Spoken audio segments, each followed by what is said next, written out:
Police જે કાયદાના રખેવાળ કહેવાય છે, તમામ ગેરકાયદેસર પ્રવૃત્તિઓ પર અંકુશ માટે એની જે જવાબદારી હોય છે, પરંતુ એ જ પોલીસ કર્મચારી છે કે જેની પર બુટલેગરો દ્વારા હુમલો કરવામાં આવતો હોય, આવા કિસ્સા આપણે અવારનવાર જોતા હોઈએ છીએ. ત્યારે એવો જ કિસ્સો માળિયા મેળામાં સામે આવ્યો છે.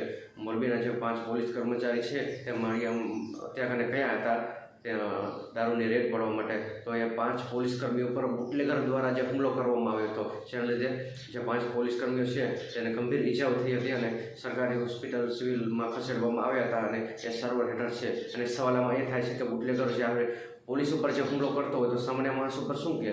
આવી રીતે બેફામ દારૂબંધીના નશામુક્ત ગુજરાતની વાતો કરવામાં આવી રહી છે, તો ત્યાં પોલીસ ઉપર પણ આવો એવી રીતે હુમલાઓ થાય છે.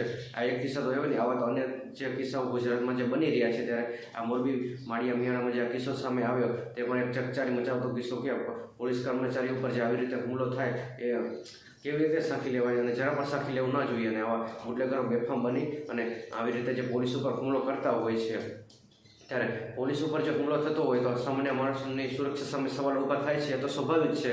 તો એ સામાન્ય માણસોની રક્ષા કોણ કરશે? જો પોલીસ પોતે જ પોતાનું રક્ષા નથી કરી શકતા તો એ સામાન્ય માણસોનું શું થશે? આવા અનેક સવાલો જે લોકોમાં ચર્ચાઈ રહ્યા છે. નમસ્કાર.